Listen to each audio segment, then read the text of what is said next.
다음은 테마 분석으로 넘어가 볼 차례입니다. 오늘 시장에서 주목을 받았던 테마, 일단 첫 번째로 은행주를 꼽아주셨거든요. 은행주들이 오늘 진짜 급등하는 모습들을 보이더라고요. 몇몇 종목이 상승폭이 매우 크던데 일단 어떤 이슈 때문인지 한번 들어볼게요.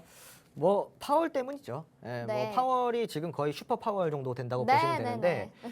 굉장히 뭐 발언에 힘이 많아요. 네. 예, 그래서 지금 파월 의장이 무슨 한마디 하면은 주가 뭐 지수가 뭐 올라갔다 떨어졌다 뭐 난리가 나고 있는데 맞아요. 슈퍼 파월 맞죠? 네. 예, 한번 해주세요.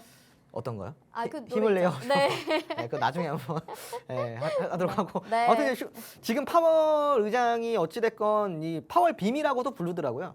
예, 거의 뭐 레이저 빔 쏘는 것처럼 어. 쏜다 그래가지고 지금 일단은 파월 의장의 발언을 우리가 보자면은 당분간 그리고 연속적으로 금리는 지속적으로 상승이 될 것이다. 네. 라는 이제 이러한 발언을 통해서 금리 인상이 앞으로 내년까지 쭉 이어질 거라는 어떠한 뭐 그러한 전망을 좀 내놓으면서 오늘 금융주가 좀 올라갔다라고 좀 보시면 좋을 것 같은데 이런 이슈도 있었지만 지금 한은의 또 발언도 있어요. 물가가 이제 물가 인식률이 5% 이상이 인상률이 5% 이상이 지속이 된다고 한다면은 물가를 잡기 위해서 우리는 이제 할 수 있는 걸 모든 걸 할 거다라는 네. 좀 이러한 내용을 좀 내놨기 때문에 그러면은 대한민국도 어찌 됐건 물가를 잡기 위해서는 금리 인상을 조금 더 가파르게 올려야 되고 좀 더 많이 올려야 된다. 그리고 물가 인상이 적어도 내년까지는 안 잡힌다고 하거든요. 그러니까 내년까지 꾸준하게 금리가 인상이 될 거라고 우리가 보고 있다라는 이런 관점에서 봤을 때 시장에서는 그걸 굉장히 부담스럽게 생각하고 있고요.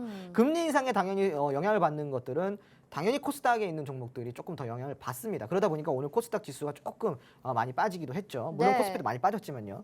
우선은 이러한 상황 속에서 금융주들이 조금 올라오고 있는데 문제는 진짜 이 물가예요. 결국은 물가가 잡혀야 금리 인상을 멈출 수가 있다라는 그렇죠. 건데 대한민국의 이 수입 물가를 보면요. 매월 계속 수입 물가가 높아지고 있어요. 근데 수입 물가는요. 어디에 영향을 미치는지 아시나요? 생산자 물가에 영향을 미치게 됩니다. 그 생산자 물가는 어디에 영향을 미칠까요? 바로 근원 소비자 물가에 영향을 미치게 됩니다. 소비자 물가와 근원 소비자 물가의 차이는요. 소비자 물가 같은 경우는 에너지 가격이 포함된 게 소비자 물가예요. 그러니까 인플레이션이라고 이야기하는 이 소비자 물가의 주 원인은 진짜 물가보다는 에너지에 좀 가깝다라고 보시면 되고 네. 진짜 물가가 많이 올랐다라고 봤을 때는 우리가 근원 소비자 물가를 봐야 되거든요. 그런데 그동안에는 근원 소비자 물가가 그래도 소비자 물가보다는 조금 뒤처지면서 이렇게 올라왔단 말이에요. 근데 지금 벌써 몇 달 사이에 근원 소비자 물가가 소비자 물가와 거의 비슷해지는 상황까지 왔어요. 이 이유는 무엇이냐? 방금 이야기 드렸죠? 뭐다? 생산자 물가가 올라서이다. 네. 생산자 물가가 왜 올랐다? 수입 물가가 올라서이다. 이렇게 이해를 하시면 되는 겁니다. 네. 그러니까 지금 수입 물가가 지금 계속적으로 오르고 있는 상황이다 보니까 당연히 하늘에서는 어떻게 판단해요? 그럼 근원 소비자 물가가 잡힐 때까지 이 기간을 봤을 때는 오르고 나서 수개월 이상을 봐야 되니까 그렇죠. 이 오름 추세가 멈추고 나서야 우리가 전망을 볼 수 있는데 적어도 올해는 아니고 내년이 넘어가야 되지 않냐라는 거예요. 네. 근데 이거는 이제 사실은 뭐 경제 공부를 조금 한 사람이라고 한다면은 사실은 이 물가가 올랐다라고 한다면은 2년, 3년 동안은 금리가 오를 거라는 걸 우리가 다 알고 있었을 그렇죠, 거란 그렇죠. 말이죠. 네. 그런데 이제 그러한 내용들이 실질적으로 시장에까지 충격이 되고 직접적인 언급이 나오기 시작하니까 또 오늘 시장에 좀 단기적으로 영향이 있었다. 이렇게 단순하게 해석을 하시면 되고요. 다만 아까도 제가 이야기 드렸지만 그러한 발언들이 지속성을 갖지는 않는다라고 이야기를 드렸어요. 그러니까 지금까지 이미 시장을 많이 괴롭혀왔던 이슈이기 때문에 결국은 지수를 끌어내리기에는 조금 지속성이 없을 수 있다. 네. 자, 그럼 어떻게 해석을 하냐? 은행주가 지금 오늘 많이 올랐잖아요. 이런 네. 발언 때문에. 그럼 은행주를 공략하면 안 되는 거예요? 왜? 지수가 이 금리 인상 이슈 때문에 지속적으로 하락이 안 나온다 그러면 마찬가지로 금융주도 그럼 지속적으로 상승이 안 나오는 거 아니냐 이러한 관점에서 볼 수도 있지 않냐라는 네, 거죠. 네, 네. 근데 그 관점은 아니지 그렇죠. 않나요? 그렇게 네. 관점을 보시면 안 돼요. 네, 네, 네. 결국은 금리가 오른다라는 이슈 때문에 지수가 안 떨어질지언정 그렇죠. 금융주는 올라간다는 그렇죠, 거죠. 그렇죠. 네, 그래서 그렇게 이해를 하시면 되고요. 네, 네. 그리고 오늘 푸른저축은행이라는 종목을 좀 한번 살펴봐 드릴게요. 네, 좋습니다. 푸른저축은행은 여러분 아시다시피 앞에 뭐가 붙어요? 저축은행이라는 게 붙죠. 그러니까 한마디로 금융주이긴 하지만 조금 성격이 다르죠. 성격이 좀 달라요. 네, 네, 그래서 네. 저축은행 같은 경우는 이제 R&D 투자라든가 벤처 투자 같은 것들을 많이 합니다. 그러니까 네. 여기 이제 투자를 많이 한다라는 거죠.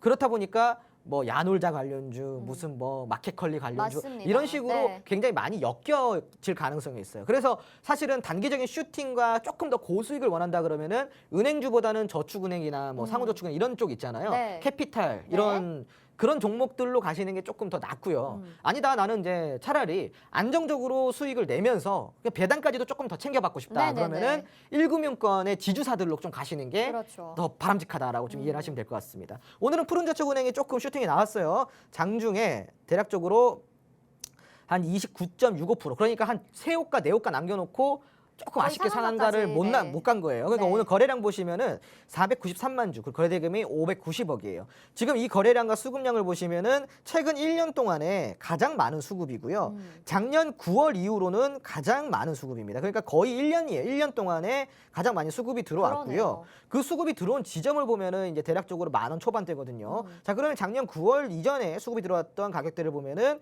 여기가 이제 13,000 후반대, 14,000원대예요.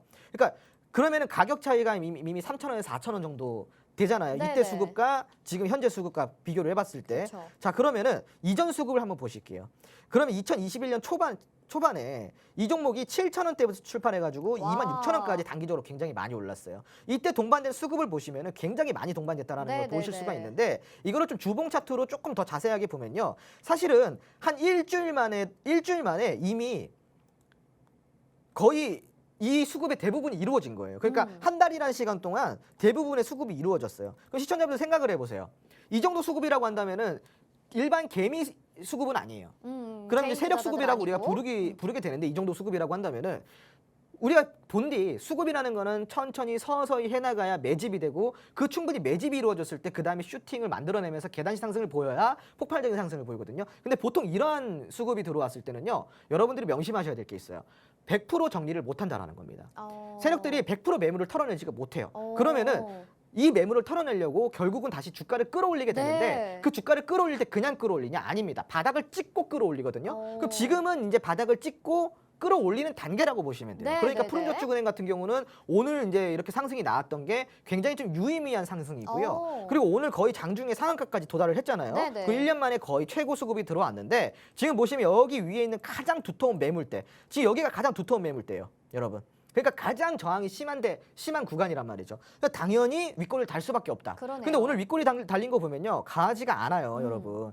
29%까지 올라갔다 23%까지 떨어졌어요. 그러니까 6% 정도의 윗골이를 달았다고 볼 수가 있는데 뭐 거의 상한가까지 갔다가 이 정도 윗골이라고 한다면 애교로 받아줄 수 있다라는 거죠. 그럼 앞으로 조정이 들어왔을 때 추가 공략이 가능한 지점이 분명히 온다라는 거예요. 추가로 슈팅이 나온다 그러면은 제가 아까 이야기 드렸던 작년 9월에 들어왔던 이제 초기 매집 그 시기에 14,000원대, 그걸 넘어서 15,000원대까지도 단기 상승이 가능한 차트입니다. 그러니까 추적을 하면서 우리가 공략해야 되는 종목이라고 좀 이야기를 드릴 수가 있겠고요. 네. 물론 이제 푸른저축은행도 좋았지만 오늘은 은행주, 금융주 다 대부분 좋았어요. 네. 그 중에서 이제 앞으로 여러분들이 바닥에서 매집할 수 있는 종목들이 몇 가지 있어요. 이런 종목들 매집해 나가면요, 지수 이렇게 폭락하죠?